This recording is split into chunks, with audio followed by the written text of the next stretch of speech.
حدیث پاک کے اندر خود نبی اکرم صلی اللہ علیہ وآلہ وسلم نے ارشاد فرمایا، حضرت سیدنا انس ابن مالک رضی اللہ تعالی عنہ اس حدیث کے راوی ہیں، ارشاد فرماتے ہیں کہ اللہ کے محبوب صلی اللہ علیہ وآلہ وسلم نے ارشاد فرمایا، کل بنی آدم خطاء، ہر وہ جو آدم کی اولاد ہے، ہر وہ جو آدمی ہے وہ خطا کار ہے، خطاؤں کا پتلا ہے، جرم، قصور، گناہ، خطائیں اس سے صادر ہوتے رہتے ہیں اور ہوتے رہیں گے صبح قیامت تک۔ کوئی انسان یہ دعویٰ نہیں کر سکتا کہ ہم خطا نہیں کر سکتے، خواہ وہ عالم ہو، متقی ہو، پرہیزگار ہو، تہجد گزار ہو، روزہ دار ہو، امام ہو، مجتہد ہو، محدث ہو، ولی خدا ہو۔ کوئی شخص یہ دعویٰ نہیں کر سکتا اور ایسا ہو نہیں سکتا کہ اس سے گناہوں کا صدور نہ ہوتا ہو۔ صرف جماعت انبیاء علیہم الصلاۃ والسلام کی جماعت وہ جماعت مقدسہ ہے جس جماعت کو اللہ تعالیٰ نے خطاؤں سے، گناہوں سے معصوم کر دیا۔ وہ معصوم عن الخطا ہے، یعنی نبیوں کی جو جماعت ہے، رسولوں کی جو جماعت ہے، پیغمبروں کی جو جماعت ہے، وہ گناہوں سے اللہ کے کرم کے صدقے معصوم بنائے گئے،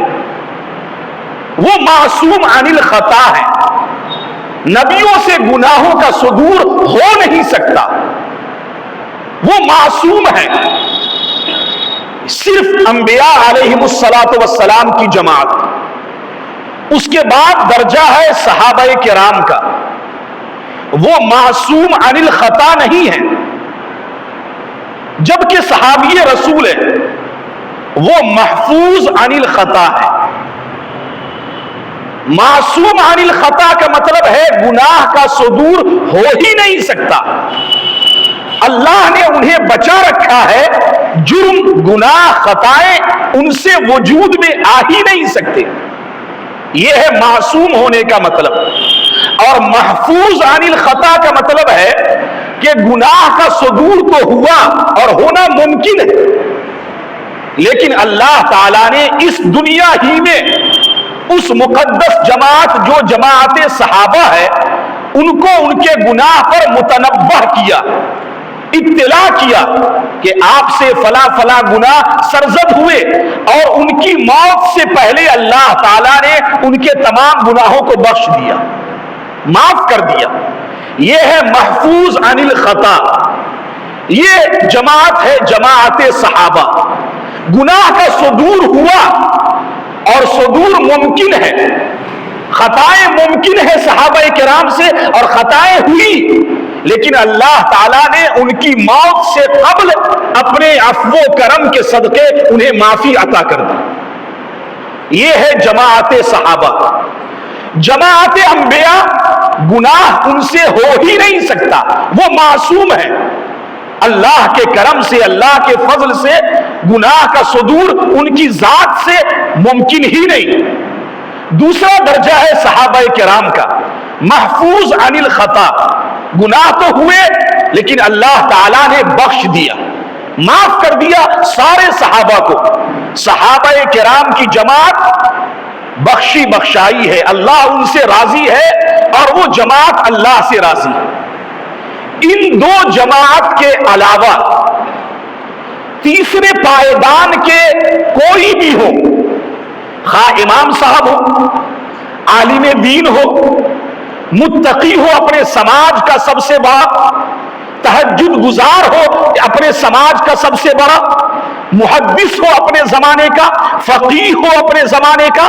اللہ کا ولی سمجھتا ہو اپنے آپ کو اور وہ ہو اس جماعت میں شامل کر رکھا ہو، ان تمام سے گناہوں کا صدور ممکن ہے اور گناہ ان سے ہوتے رہتے ہیں، دعویٰ نہیں کیا جا سکتا کہ وہ گناہ سے پاک و صاف ہے۔ یہ تیسرے درجے کے لوگ ہیں، ہم ہیں، آپ ہیں، اور سارے شامل ہیں اس میں، خواہ وہ عالم صاحب ہو، غیر عالم ہو، متقی ہو، غیر متقی ہو، محدث ہو، غیر محدث ہو، فقیہ ہو، غیر فقیہ ہو،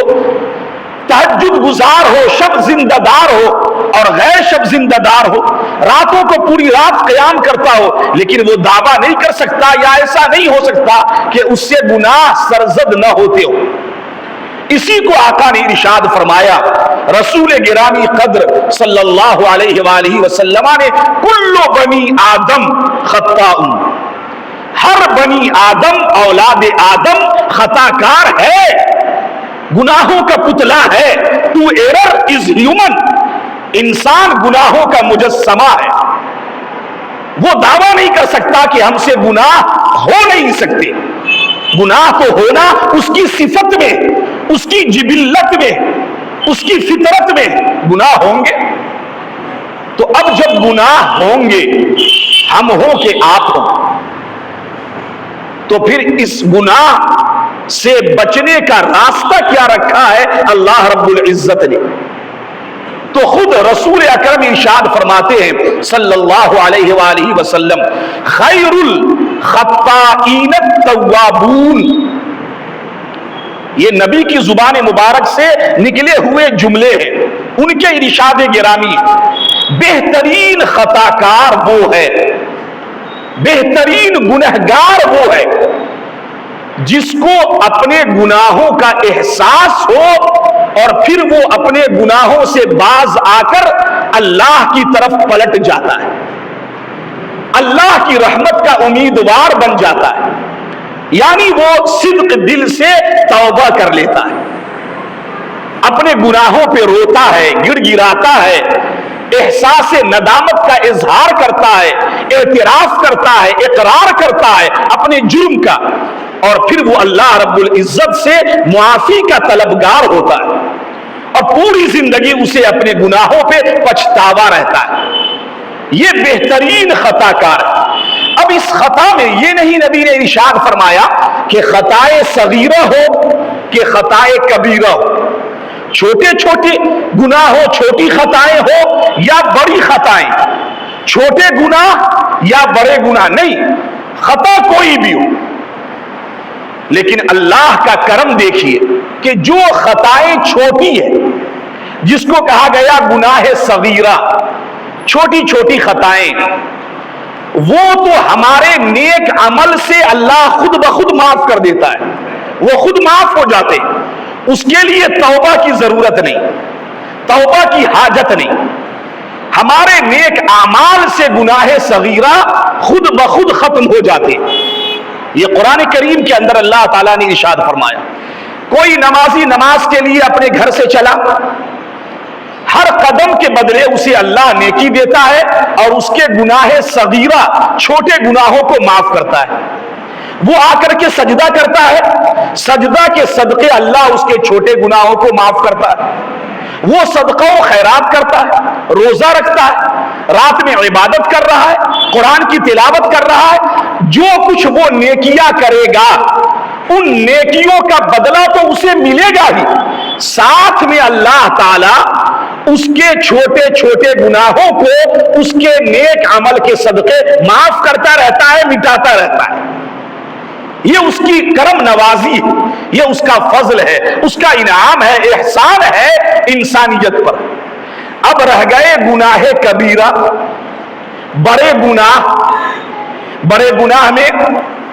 حدیث پاک کے اندر کسی جگہ 9 گناہ بتائے گئے، یہ بڑے بڑے گناہ ہیں۔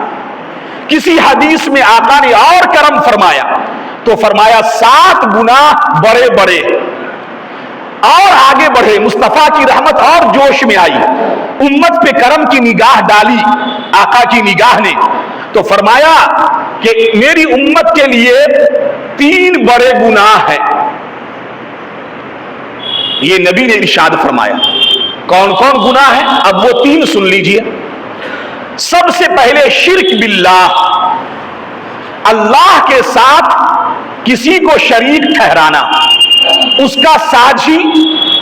اس کی خدائی میں کسی کو شریک کرنا، شرک باللہ، اللہ کے ساتھ اس کی خدائی میں، اس کی ملکیت میں، اس کی قدرت میں، اس کی طاقت میں، اس کی معبودیت میں کسی دوسرے کو شریک ٹھہرانا، یہ ہے شرک باللہ جو گناہ کبیرہ ہے،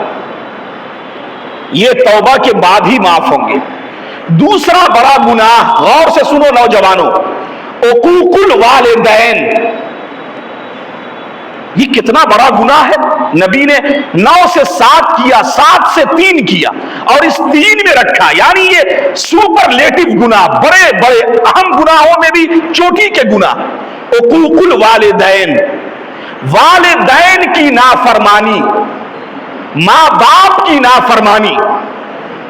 یہاں دیکھا میں نے، میری نگاہ دیکھتی، ابھی کی بات بتا رہا ہوں، لوگ نوجوان اتنے بڑے بدبخت کہے، بدقسمت، کہ میں نے دیکھا کہ نوجوان ہے اور ماں پہ ہاتھ اٹھا رہا ہے، استغفر اللہ الذی لا الہ الا هو الحی القیوم واتوب الیہ، ماں پر ہاتھ اٹھایا، ماں کے سامنے بلند آواز سے بات کیا، جس ماں نے توتلی زبان کو تمہیں بولنا سکھایا، تمہیں انگلی پکڑ کے چلنا سکھایا، تمہیں رات بھر آرام کے لیے اپنی نیند کو حرام کیا، اس ماں کے سامنے یہ بدبخت بیٹا بلند آواز سے بات کرتا ہے۔ ماں کی نافرمانی، باپ کی نافرمانی، یہ گناہ وہ کبیرہ ہے جو گناہ کبیرہ میں بھی چوٹی کے گناہ ہے، بالکل کلائمیکس پہ، اونچائی پر، اس کی عروج اور بلندی کا کوئی انسان شمار نہیں کر سکتا کہ یہ گناہ کبیرہ میں بھی کس قدر بلند اور بڑے گناہ ہیں۔ عقوق الوالدین، ماں باپ کے سامنے بالکل جھکے رہو، چاہے ماں باپ گنہگار ہی کیوں نہ ہو، خطا کار ہی کیوں نہ ہو، ماں باپ بے نمازی ہی کیوں نہ ہو، لیکن ماں باپ کے سامنے بالکل سرنڈر، جھکے رہنا، سر تسلیم خم کرنا، اپنے بازوؤں کو نرم کرنا، ان کے سامنے بچھے رہنا نرم بازوؤں کے ساتھ۔ فرمایا نبی اکرم رسول محتشم صلی اللہ علیہ وآلہ وسلم نے عقوق الوالدین، ماں باپ کی نافرمانی، ماں باپ کو تکلیف دینا، ماں باپ کو ایذا پہنچانا، یہ اللہ کے نزدیک بڑے بڑے گناہوں میں بھی بڑا گناہ ہے۔ خبردار، اپنے ماں باپ کو ذرہ برابر بھی تکلیف پہنچانے سے اپنے آپ کو باز رکھنا، دور رکھنا، یہ تیسری بات۔ دوسری بات اور تیسری بات نبی نے فرمایا کہ شہادت الزور، جھوٹی گواہی۔ دیکھیں نگاہ نبوت کہاں تک دیکھتی ہے۔ آج کورٹ بک رہے ہیں، جج بک رہے ہیں، جوڈیشیری ہماری بک رہی ہے، گواہ جھوٹے کھڑے ہیں، جھوٹی گواہی دے رہا ہے کورٹ میں کھڑا ہو کر، سماج میں کھڑا ہو کر، اپنے آپ کو کسی کے سامنے سرخرو بننے کے لیے وہ جھوٹی گواہی دیتا، ہم نے تو ایسا دیکھا، ہم نے تو ایسا دیکھا، ہم گواہ ہیں اس کے۔ یہ کتنا بڑا فتنہ ہے جھوٹی گواہی دینا۔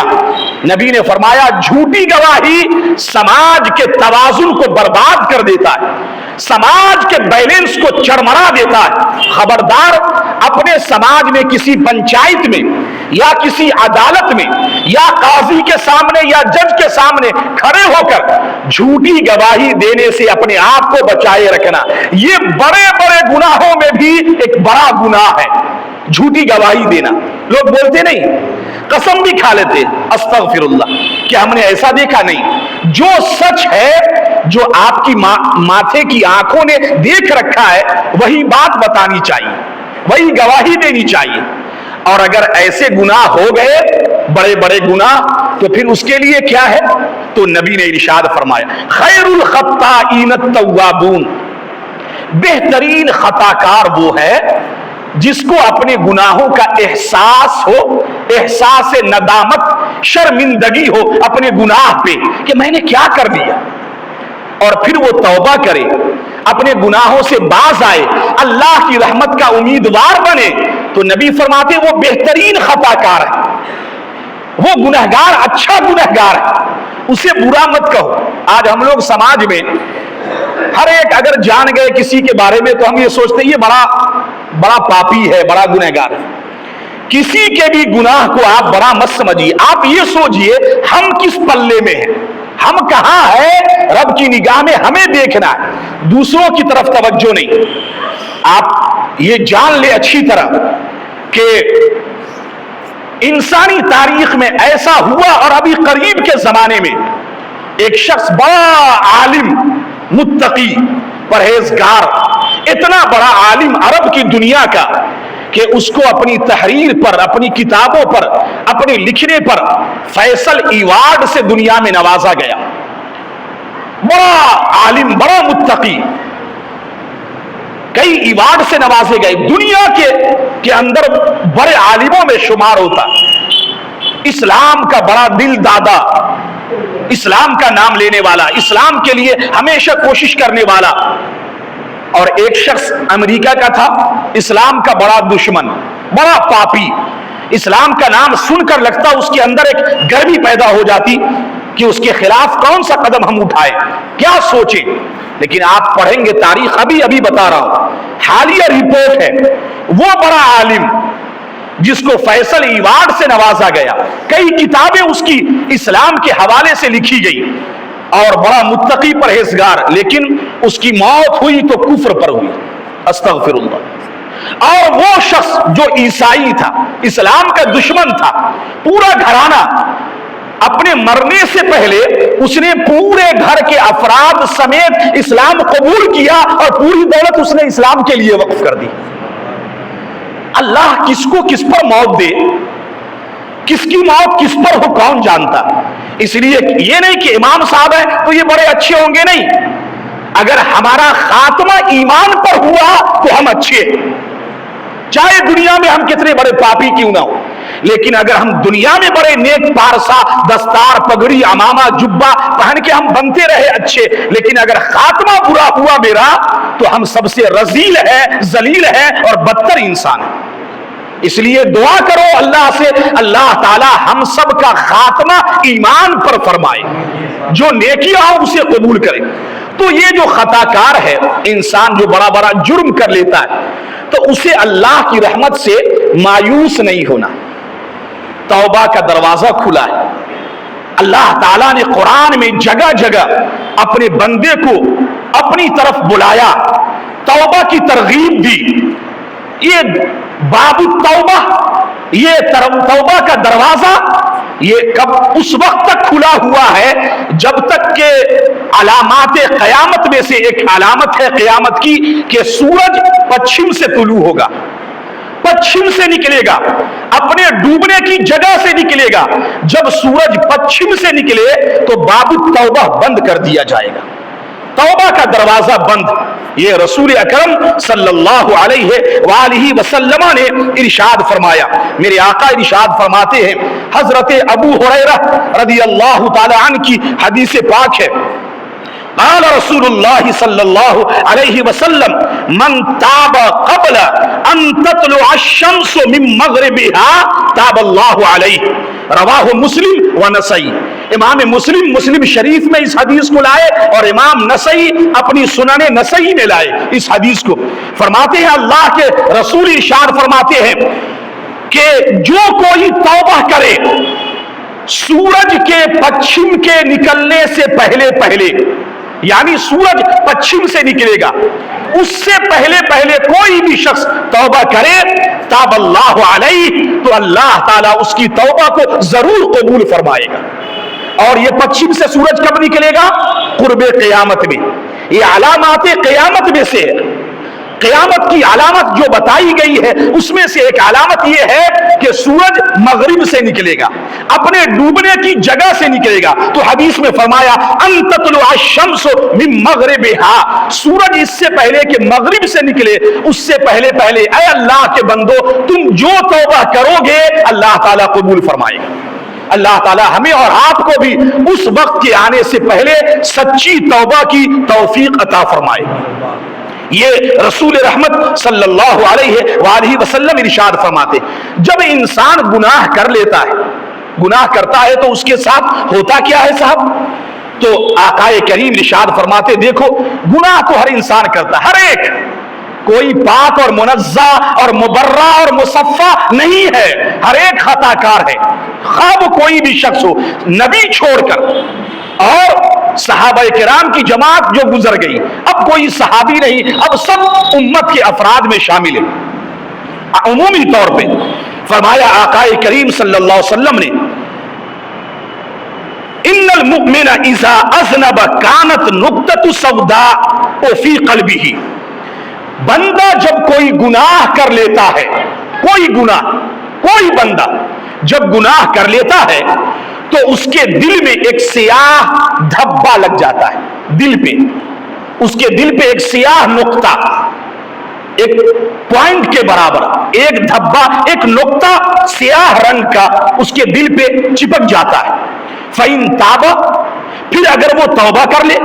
وَنَزَعَ، اور پھر گناہوں سے اپنے آپ کو روک لے، وَاسْتَغْفَرَ، اور اللہ سے معافی چاہے، سُقِلَ قَلْبُهُ، تو اللہ تعالیٰ اس کے دل کو بالکل گناہوں سے پاک کر کے چمکا دیتا ہے، وہ گناہ کا جو دھبا ہے کالا وہ دور ہو جاتا ہے، وہ سیقل قلب کی منزلوں سے اللہ گزارتا ہے، اس کا دل پاک ہو جاتا ہے۔ فَإِن زَادَ، پھر اگر وہ گناہ پھر کر بیٹھا، گناہ پہ گناہ، گناہ پہ گناہ، گناہ پہ گناہ کرتا گیا، زادت، تو وہ سیاہ دھبا بڑھتا جاتا ہے، بڑھتا جاتا ہے، بڑھتا جاتا ہے، حتی تغلف قلبہ، یہاں تک کہ اس کا پورا دل سیاہ ہو جاتا ہے، کالا پڑ جاتا ہے، پورا دل کالا ہو جاتا ہے۔ فَذَلِكَ الَّذِي، فَذَلِكَ الرَّانُ ذَكَرَهُ اللَّهُ فِي كِتَابِهِ كَلَّا بَلْ رَانَ عَلَىٰ قُلُوبِهِمْ مَا كَانُوا يَكْسِبُونَ، یہی وہ ران ہے، اس کو ران بولتے ہیں، ران عربی میں، ہم لوگ اردو میں اس کو ران بولتے ہیں، لیکن عربی کا جو ران ہے، را الف نون، قرآن میں اس کا ذکر فرمایا اللہ رب العزت نے کہ کلا بل ران علی قلوبہم ما کانوا یکسبون، ہاں ہرگز نہیں، بلکہ ان کے دلوں پر ان کے کرتوتوں کے سبب ایک سیاہی جم گئی ہے جو ہٹنے کا نام ہی نہیں لیتی، سیاہی جم گئی، پورا دل سیاہ ہو چکا ہے۔ یہ کب ہوتا ہے؟ جب انسان گناہ کر رہا پھر احساس نہیں، پھر گناہ کر رہا پھر احساس نہیں، وہ دھبا بڑھتا جاتا ہے، بڑھتا جاتا ہے، بڑھتا، یہاں تک کہ پورے دل کو وہ ایک سیاہ دھبے کی چپیٹ میں لے لیتا ہے، پورا دل اس کا سیاہ بن جاتا ہے۔ اس لیے تو ہم اور آپ سماج میں بولتے ہیں نا، اس کا دل سیاہ ہو گیا ہے، اس کا دل کالا ہو گیا۔ اب اس پر کسی علماء کی گفتگو کا کوئی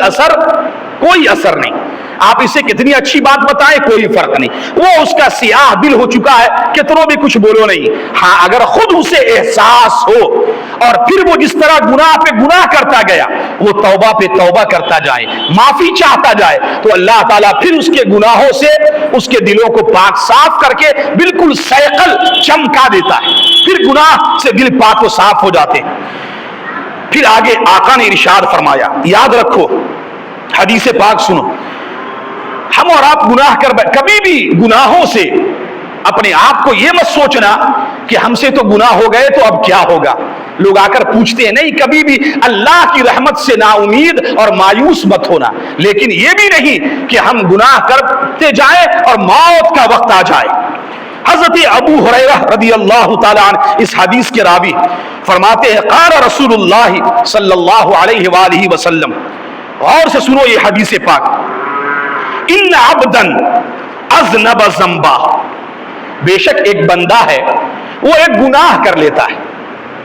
نبی نے یہ نہیں فرمایا کون سا گناہ، صغیرہ گناہ تو ایسے ہی معاف ہو جاتے ہماری نیکیوں سے، بات اس کی نہیں، کوئی بڑا گناہ کر بیٹھا، بے شک وہ کوئی گناہ کر بیٹھتا ہے، فقال، پھر اسے احساس ہوا تو وہ کہتا ہے، رب یہ میں کیا کر بیٹھا، اذنبت فاغفر لی، وہ تنہائی میں تاریکی میں اپنے بستر پہ پڑا، رات کے سناٹے میں کہتا، یا رب العالمین میں تو گناہ کر بیٹھا، فاغفر لی، مجھے بخش دے، مجھے معاف کر دے۔ جب وہ بندہ کہتا ہے فقال ربہ،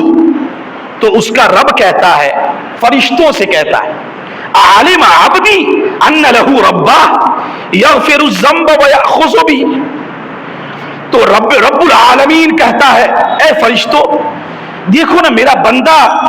بندہ جانتا ہے کہ اس کا ایک رب ہے، میرے بندے کو یہ علم ہے کہ اس کا ایک رب ہے، یغفر الذنب ویأخذ بہ،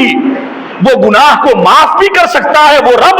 اور چاہے تو اس گناہ پہ اس کی پکڑ بھی کر سکتا ہے،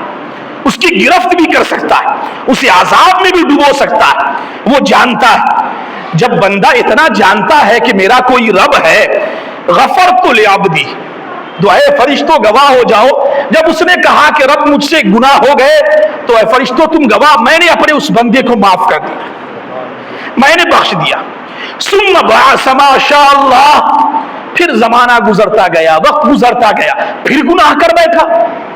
پھر بڑے گناہ میں وہ ملوث ہو گیا، پھر بڑا جرم کر لیا اس نے ایک زمانہ گزرنے کے بعد۔ ثم بعث ما شاء اللہ، پھر اللہ نے جتنا چاہا وقت گزرا، ثم اذنب ذنبا، پھر وہ گناہ کر بیٹھا، فقال، پھر اسے احساس ہوا رب اذنبت ذنبا فاغفر لی، پھر وہ کہتا ہے مالک پھر میں نے گناہ کر لیا مجھے بخش دے۔ فقال رب، تو اس کا رب پھر کہتا ہے فرشتوں سے دیکھو نا ان لہو، فرمایا پھر رب کہتا ہے عالم عبدی ان لہو ربا، کہ پھر میرا بندہ جانتا ہے کہ میرا ایک رب ہے جو مجھے بخش دے گا،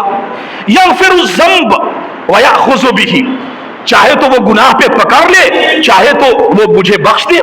اے فرشتوں تم گواہ ہو جاؤ، غفرت لعبدی، میں نے اپنے بندے کو معاف کر دیا، بخش دیا۔ ثم بعث ما شاء اللہ، پھر زمانہ گزرا،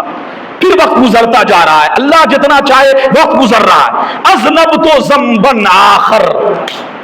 پھر وہ گناہ کر بیٹھا، گناہ پہ گناہ، توبہ کیا پھر گناہ کر رہا ہے،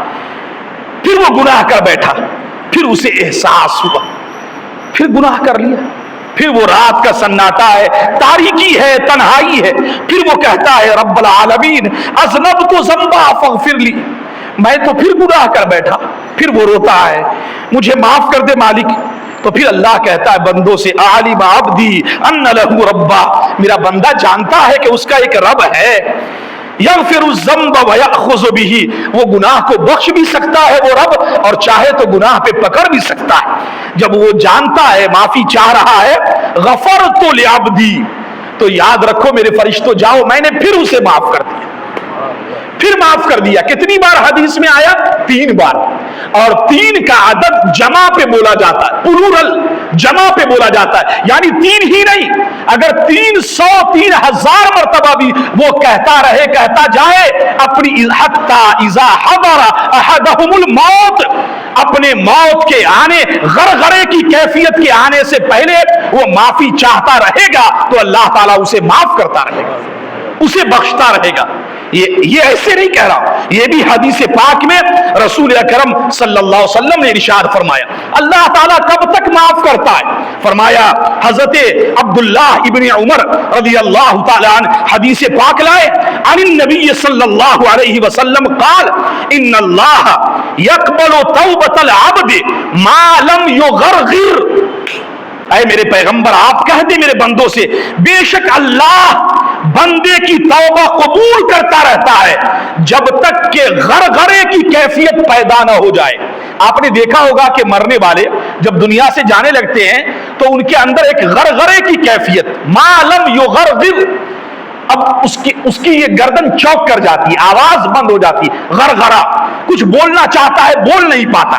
کیونکہ اب وہ فرشتوں کا اترنا دیکھ رہا ہے، ملک الموت کا آنا دیکھ رہا ہے، اپنے قریب فرشتوں کی جماعت کو دیکھ رہا ہے، روح کا نکلنا دیکھ رہا ہے، اب وہ بول نہیں سکتا۔ غرغرے کی کیفیت، غرغرے کی کیفیت سے پہلے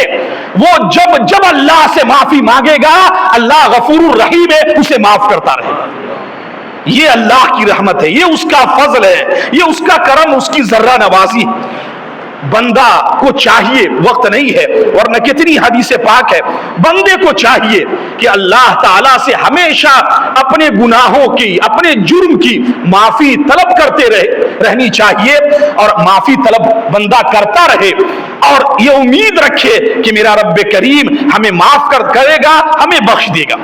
معافی چاہنے سے ہوتا کیا؟ پہلے یہ جان لیں کہ بندہ جب توبہ کرتا ہے تو اللہ تعالیٰ کتنا خوش ہوتا ہے، اللہ کتنا خوش ہوتا ہے۔ حدیث پاک کے اندر اللہ کے رسول صلی اللہ علیہ وآلہ وسلم ارشاد فرماتے ہیں، میرے صحابہ، جب بندہ اپنے گناہ سے توبہ کرتا ہے،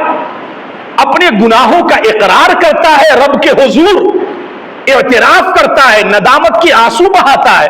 تو تمہیں معلوم ہے کہ اللہ کو کتنی خوشی ملتی،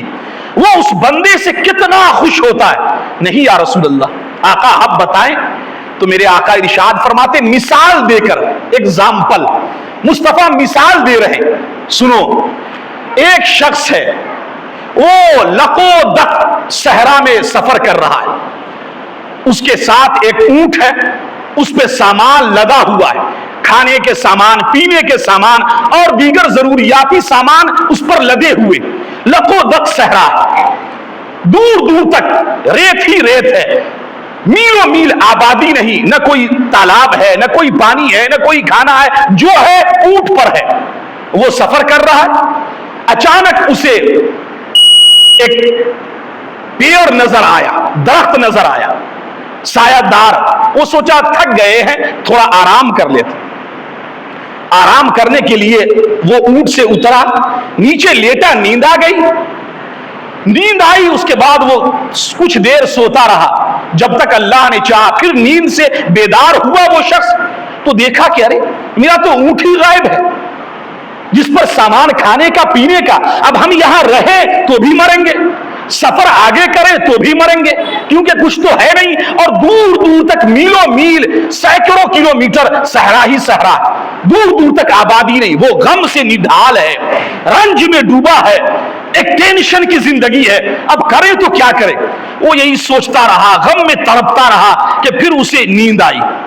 پھر اسے آنکھ آئی، اور تھوڑی دیر کے بعد پھر آنکھ کھلی، یا بے ہوش ہوا اسی غم میں، اور پھر ہوش میں آیا۔ اور ہوش میں آنے کے بعد دیکھتا، ارے میرا اونٹ جو غائب ہو گیا سامنے ہے، اس پر کھانے کے سامان ہے، پانی ہے۔ تو اے میرے صحابہ بتاؤ، اس شخص کو اونٹ کے سامنے کھڑے ہونے سے اور یہ دیکھ کر کتنی خوشی ملتی کہ وہ اونٹ جو غائب ہو گیا میرے سامنے ہے، تو معلوم ہے کتنا خوش ہوتا ہے وہ اس خوشی کے عالم میں اخطا بشدت الفرح، خوشی اور مسرت کی شدت میں وہ ایک جملہ بولتا ہے جو غلط بول دیتا ہے۔ کیا بولتا ہے؟ فرماتا ہے کہ یا اللہ انت عبدی وانا ربک، اے اللہ تو میرا بندہ ہے اور میں تیرا رب ہوں۔ اس کو بولنا کیا چاہیے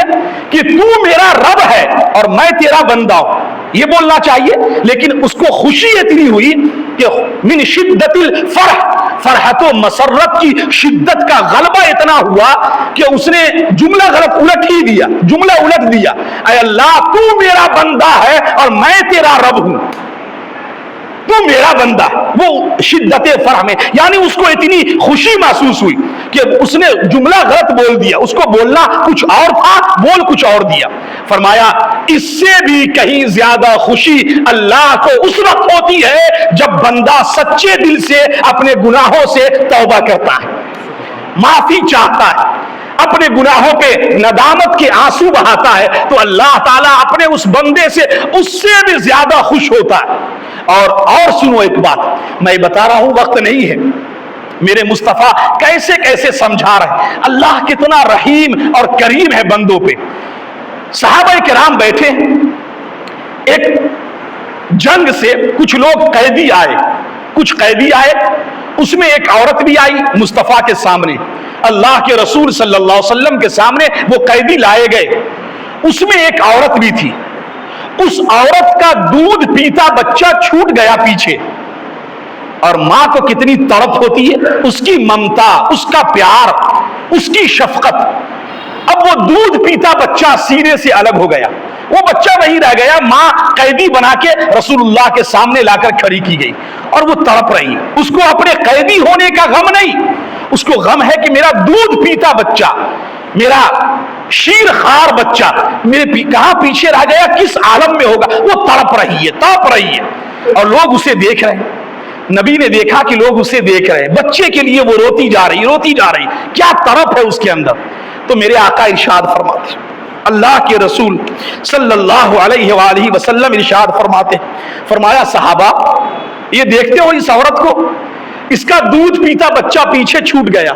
وہ کس عالم میں ہوگا، ماں تڑپ رہی ہے۔ کہا ہاں یا رسول اللہ، بہت بے چین بے قرار۔ فرمایا اللہ ارحم بعبادہ من ہذہ بولدہا، اے میرے صحابہ یاد رکھو اس ماں کی طرف سے کئی گنا زیادہ اللہ اپنے بندوں سے پیار کرتا ہے، وہ بندوں سے شفقت رکھتا ہے، اس پہ رحم کی نگاہ رکھتا ہے، اس سے کہیں زیادہ طرف اس کو ہے کہ میرا بندہ میری طرف آئے ہم اسے بخش دیں،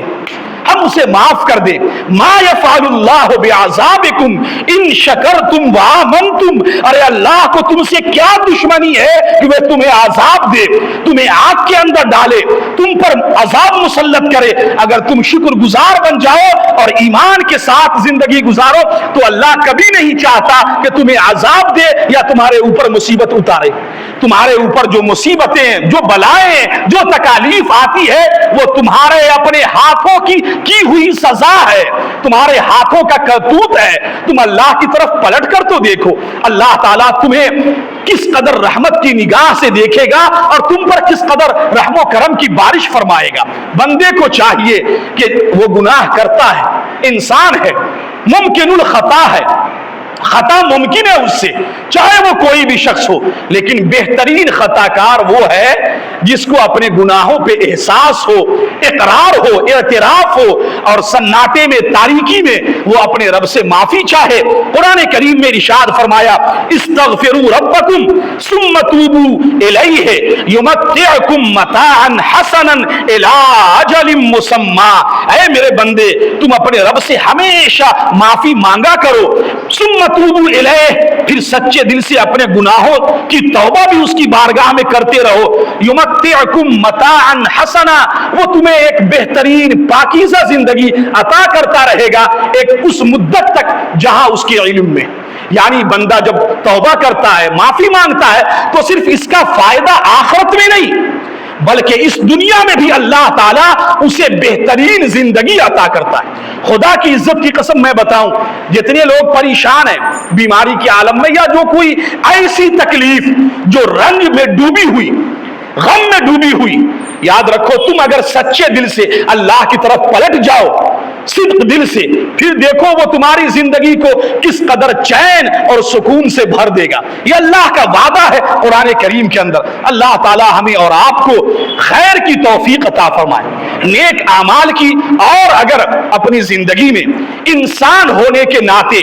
آدمی ہونے کے ناطے اگر ہم سے گناہ ہو جاتے، بڑے بڑے گناہ، تو اللہ تعالیٰ اس گناہ پر جلد سے جلد مرنے سے پہلے ہم سب کو توبہ کی توفیق عطا فرمائے اور توبہ کی توفیق بھی دے، اور اللہ تعالیٰ ہم سب کی اپنی بارگاہ میں توبہ قبول فرمائے۔ میرے ساتھ ایک جملہ پڑھیں، حدیث پاک کے اندر آقا نے فرمایا یہ جملہ اگر بندہ 3 مرتبہ پڑھے سچے دل سے تو اس کی رحمت ہے۔ فرمایا کہ ریت کے ذروں کے برابر بھی اگر گناہ ہوگا تو اللہ تعالیٰ معاف کر دے گا۔ میرے ساتھ پڑھ لیں، استغفر اللہ الذی لا الہ الا هو الحی القیوم واتوب الیہ، یہ 3 مرتبہ پڑھنا ہے، جس کو یاد ہو پڑھ لینا۔